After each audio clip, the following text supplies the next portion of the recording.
Hey everyone, welcome back to Let's Talk. My name is John, and today we're going to be talking about 1985's Weird Science and its new 4K Blu-ray that just came out from Arrow Video. So this one was written and directed by John Hughes. It stars Anthony Michael Hall, Ian Mitchell Smith, Kelly LeBrock, and Bill Paxton, and also features a very small role from a young Robert Downey Jr. in this, and it follows the tale of these two young boys in 1985 going to high school who can't get girlfriends, and they are so desperate for that. So what do? They go home. Wyatt, played by Ian Mitchell Smith, is really good with computers, and he decides, based on an idea from his buddy played by Anthony Michael Hall, that, you know what, we can create the perfect woman. So they come up with this entire scheme to do it. They've set it up like it's Frankenstein's monster, and what do you know? They get enough power for it, and she comes to life. And she comes to life in the most beautiful version possible, played by Kelly LeBrock in a standout role. She is the best part of this movie. She does such a phenomenal job acting in this movie. It really blows my mind that she didn't have a bigger career than she did. She kind of took a few years off of acting. She married Steven Seagal, which I can imagine was a miserable experience, so I'm sure that took some years off her acting career.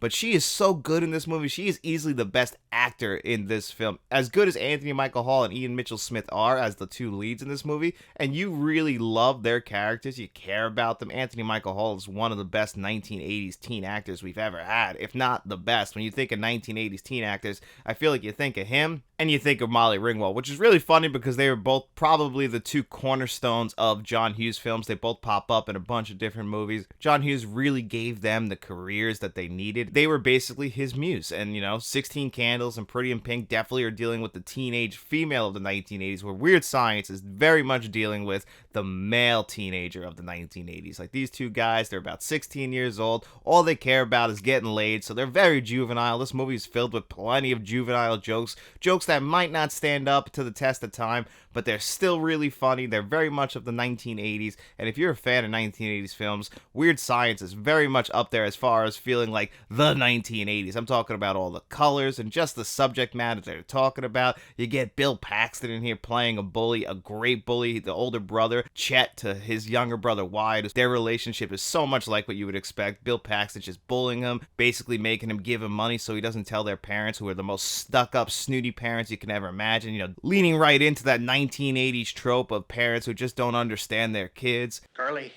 you get the hell out of here before I throw you out. Don't fret me, Owl.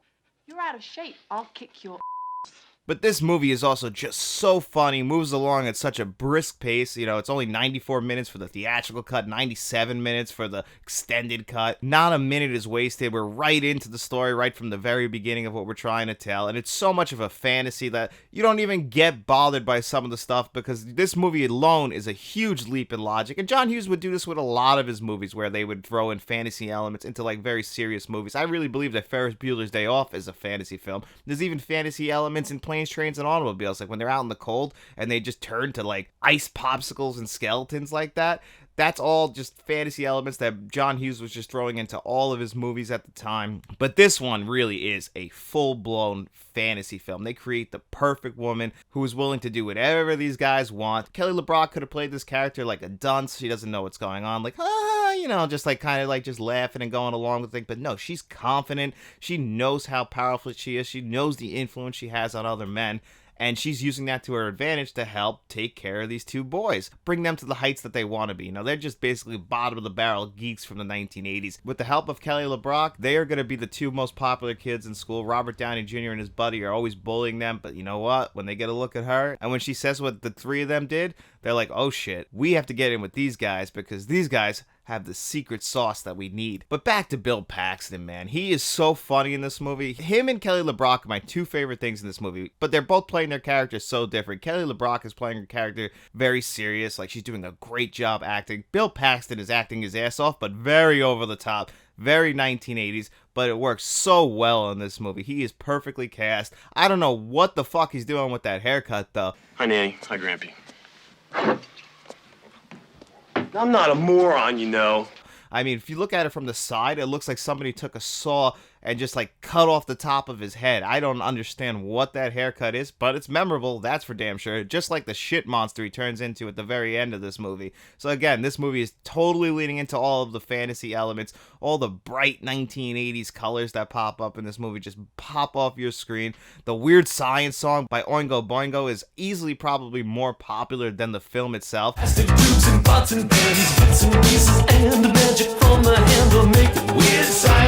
Weird Science is kind of like tier 2 John Hughes films. It kind of gets forgotten a lot. You know, it obviously isn't as memorable as, you know, some of his classics like The Breakfast Club or 16 Candles or even Planes, Trains, and Automobiles. It's probably more in that tier 2 status of John Hughes movies like down there with like She's Having My Baby or Uncle Buck, where people remember them, but they're not considered classics. But Weird Science really is an enjoyable comedy from the 1980s. If you're really in a bad mood, this is definitely one that's going to turn that frown upside down. And if you haven't seen Weird Science, I can highly recommend you check this one out, even if you don't check out this new Arrow 4K Blu-ray that just came out. But before we talk about that, if you are a fan of 4K Blu-ray reviews, movie reviews, lists, podcasts, and some shorts, we try to do them all here on the channel, and nothing helps this channel out more than by you just liking this video and subscribing to the channel.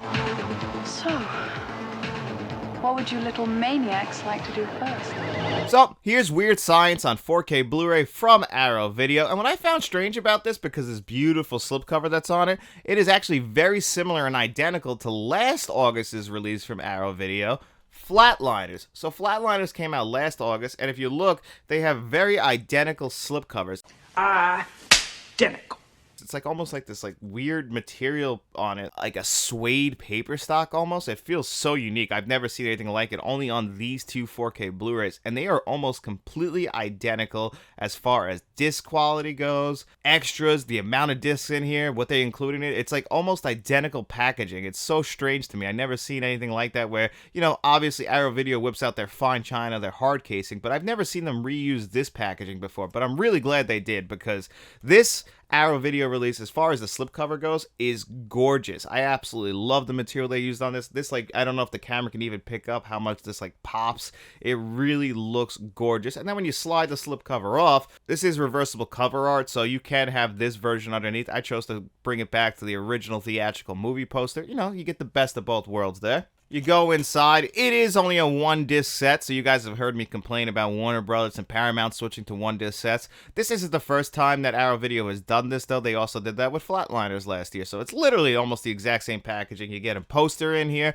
you get a little bit of reading material, so they definitely gave you a little bit of extra stuff to still make it feel like a premium release. And in comparison to other releases, like Warner Brothers releasing almost for the same exact price, about $26 to $27, Warner Brothers will just give you the disc. Maybe sometimes they won't even give you a slipcover anymore, and you get absolutely no extras on that 4K disc. So all you're really getting is just a film, in a really high quality film at that, by the way. They do a great job, Warner Brothers, scanning their discs. And that is actually one thing that I have to point out, is that the scan for this 4K, which is basically building on top of their 2019 Blu-ray release from Arrow Video, it does say that it was scanned in 4K from its original camera negative, but it was basically building on top of what they did back in 2019.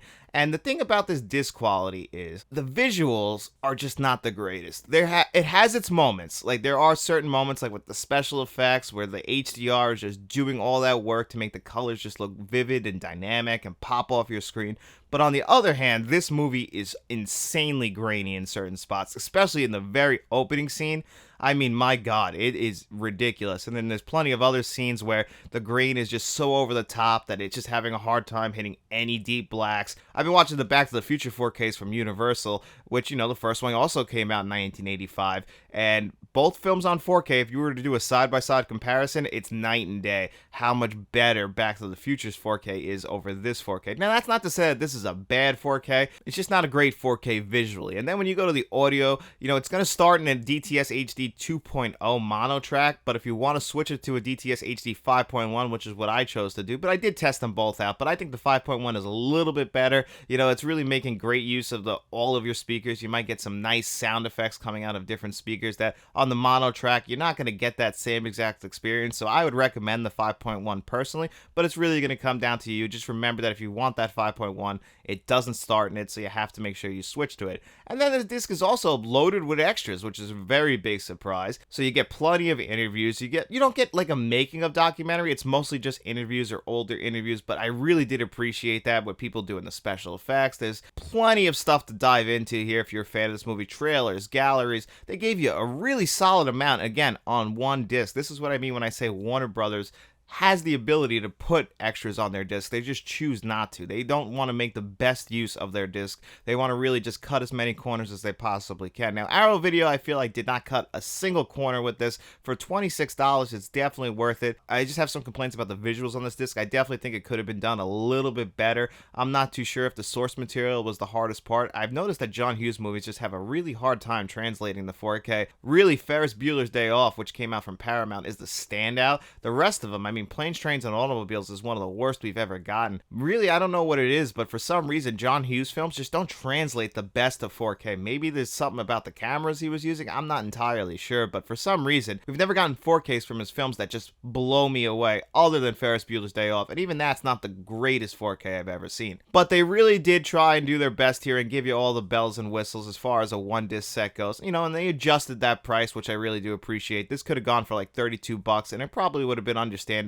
given the amount of stuff that's packed in here, the beautiful slipcover, plenty of extras, 2 different audio tracks, and it is an upgrade over that previous Blu-ray. So I can definitely recommend this 4K Blu-ray, even at the price of $26. It might be a little bit of a stretch if you're looking to get it like on an Arrow Video sale for around $22, $23. That's probably the sweet spot, because you're not going to really ever see it lower than that. If you get it for $20, absolutely swipe it off the shelf, because I promise you, you will not be disappointed. If you don't own this film at all yet, I definitely think it's one that should be in your collection, because I definitely still think it's a top 5 John Hughes film that really should be seen to believe, because this is a movie that only could come out in the 1980s. It's just reeking of 1980s all over it, and if you're a fan of 1980s films like I am, you absolutely are doing yourself a disservice by not seeing this one. I would give this entire package a score out of 10. I would give this a really solid 8 out of 10. I definitely think it's worth your time and money. Just be aware that these visuals might be a little disappointing, but everything else that surrounds those visuals is really good, and it's definitely one that I think you should see. But anyway, guys, thank you so much for being here with me on another episode of Let's Talk. I hope you enjoyed this video, and if you did, don't forget to go down there, slam that like button, subscribe to the channel, and then after you're done doing all of that, why don't you guys see if maybe you can create the perfect girl, or boy, whatever you're into, and get out in those streets, and tell your friends about us, and we'll be seeing you around. He's being needy. We didn't feed him before we started recording, and he will not stop annoying you until we feed you. And Lucky is about, in cat years, he's about 100, 140 years old about. He's my baby. Yeah, he's our old boy.